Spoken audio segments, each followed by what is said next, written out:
ಯಾದಗಿರಿಯಲ್ಲಿ ಪರಿಷತ್ ವಿಪಕ್ಷ ನಾಯಕ ಛಲವಾದಿ ನಾರಾಯಣಸ್ವಾಮಿ ಹೇಳಿಕೆಯೊಂದನ್ನು ನೀಡಿದ್ದಾರೆ. ಗದ್ದುಗೆ ಗುದ್ದಾಟದಲ್ಲಿ ರಾಜ್ಯ ಸಂಪೂರ್ಣವಾಗಿ ನಾಶವಾಗ್ತಿದೆ. ರಾಜ್ಯದ ಜನರಿಗೆ ಅನ್ಯಾಯವಾಗ್ತಿದೆ. ರಾಜ್ಯ ಅಭಿವೃದ್ಧಿ ಇದೀಗ ಸಂಪೂರ್ಣ ನಿಂತು ಹೋಗಿದೆ. 3 ವರ್ಷಗಳ ಕಾಲ ದೊಡ್ಡ ಭ್ರಷ್ಟ ಸರ್ಕಾರವಿತ್ತು. ಈಗ ಅದಕ್ಕಿಂತಲೂ 2 ವರ್ಷ ಸೂಪರ್ ಭ್ರಷ್ಟ ಸರ್ಕಾರ ನಡೆಯಲಿದೆ. ನಾಯಕತ್ವ ಬದಲಾದ್ರೆ ವ್ಯವಸ್ಥೆ ಏನು ಬದಲಾಗಲ್ಲ. ಜನರ ಮನಸ್ಸಿನಿಂದ ಕಾಂಗ್ರೆಸ್ ಅನ್ನೋದು ಈಗಾಗಲೇ ಹೊರಗುಳಿದಿದೆ. ಕೆಟ್ಟು ನಿಂತ ವಾಹನದ ಚಾಲಕ ಬದಲಿಸಿದ್ರೆ ಏನು ಆಗಲ್ಲ. ಬದಲಿಗೆ ನೀವು ವಾಹನವನ್ನೇ ಬದಲಿಸಬೇಕು.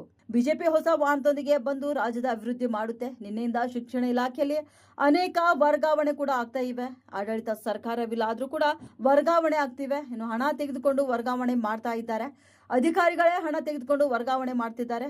ಅದಕ್ಕೆ ಇದು ಸೂಪರ್ ಭ್ರಷ್ಟ ಸರ್ಕಾರ ಆಗಲಿದೆ. ಕಾಂಗ್ರೆಸ್ನ ಗೊಂದಲದಲ್ಲಿ ನಾವು ಲಾಭ ಪಡೆಯೋಕೆ ಸಿದ್ಧರಿಲ್ಲ. ಇದು ಜನರನ್ನ ವಂಚಿಸಿದ ಸರ್ಕಾರ. ಈ ಸರ್ಕಾರ ಹೋಗಬೇಕು ಅನ್ನೋದು ನಮ್ಮ ಪ್ರಯತ್ನವಾಗಿದೆ. ನಾವು ಜನರ ಮನೆಗಿದ್ದು ಅಧಿಕಾರಕ್ಕೆ ಬರ್ತೇವೆ. ಕಾಂಗ್ರೆಸ್ ಮನ ಗೆಲ್ಲುವಂತ ಅವಶ್ಯಕತೆ ನಮಗಿಲ್ಲ. ನಮಗೆ ಜನರೇ ಆಶೀರ್ವಾದ ಮಾಡ್ತಾರೆ. ಯಾಕೆಂದ್ರೆ ನಾವು ಜನಪರ ಕೆಲಸ ಮಾಡ್ತಿದ್ದೇವೆ. ಪ್ರಿಯಾಂಕರಿಗೆ ನನ್ನ ವಿರೋಧಿ ಅಲ್ಲ.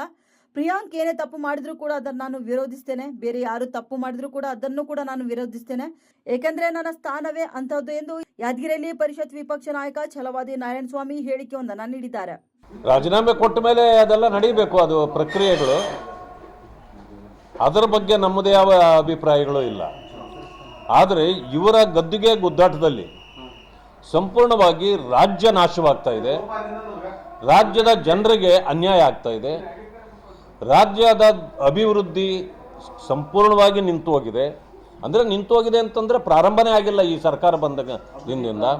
3 ವರ್ಷಗಳ ಕಾಲ ಒಂದು ದೊಡ್ಡ ಭ್ರಷ್ಟಾಚಾರದ ಸರ್ಕಾರ ರಾಜ್ಯದಲ್ಲಿತ್ತು.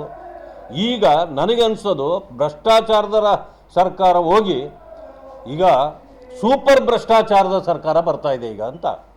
ಅಂದರೆ ನಾಯಕತ್ವ ಬದಲಾದ ತಕ್ಷಣ ವ್ಯವಸ್ಥೆ ಬದಲಾಗೋದಿಲ್ಲ. ಜನರ ಮನಸ್ಸಿನಿಂದ ಕಾಂಗ್ರೆಸ್ಸು ಈಗಾಗಲೇ ಹೊರಗೆ ಉಳಿದೋಯ್ತು. ಈಗ ವಾಹನದ ಚಾಲಕನನ್ನು ಬದಲಾಯಿಸಿದರೆ ಏನು ಪ್ರಯೋಜನ ಆಗೋದಿಲ್ಲ. ಯಾಕೆಂದರೆ ಆ ವಾಹನವೇ ಕೆಟ್ಟು ನಿಂತಿರೋದಕ್ಕೆ ನೀವು ಚಾಲಕನನ್ನು ಬದಲಾಯಿಸಿದರೆ ಏನು ಪ್ರಯೋಜನ? ನೀವು ವಾಹನವನ್ನೇ ಬದಲಾಯಿಸಬೇಕು. ಅದು ನಿಮ್ಮಿಂದ ಆಗೋದಿಲ್ಲ. ಆ ಕಾರಣದಿಂದ ಭಾರತೀಯ ಜನತಾ ಪಕ್ಷ ಇನ್ನು ಹೊಸ ವಾಹನದೊಂದಿಗೆ ಬರಬೇಕು. ಅದು ರಾಜ್ಯದ ಅಭಿವೃದ್ಧಿ ಮಾಡಬೇಕು. ಜನರ ಸಂಕಷ್ಟಗಳಿಗೆ ಪರಿಹಾರಗಳನ್ನು ಕೊಡಬೇಕು. ಅಷ್ಟೇ ಆಗಿರ್ತಕ್ಕಂಥದ್ದು. ನಿಮ್ಮ ಗಮನಕ್ಕೆ ಒಂದನ್ನು ತರಲಿಕ್ಕೆ ಬಯಸ್ತೇನೆ.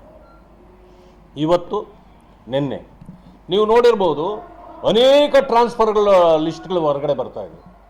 ಈಗ ಸರ್ಕಾರ, ಆಡಳಿತ ಸರ್ಕಾರ ಇಲ್ಲ, ಡಿಸಾಲ್ವ್ ಆಗೋಗಿದೆ. ನಿಮಗೆ ಅಧಿಕಾರ ಕೊಟ್ಟವ್ರು ಯಾರು?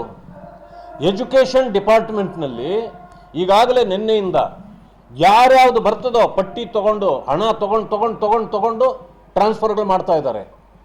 ಈಗಾಗಲೇ ಇದು ಏನೋ ಶಿಕ್ಷಕರ ಅಸೋಸಿಯೇಷನ್ ಅಧ್ಯಕ್ಷರು, ಪ್ರಧಾನ ಕಾರ್ಯದರ್ಶಿಗಳೆಲ್ಲ ಮಾಡಿದ್ರು. ನಾವು ಕೌನ್ಸಿಲಿಂಗ್ ಮಾಡಿ ನಾವು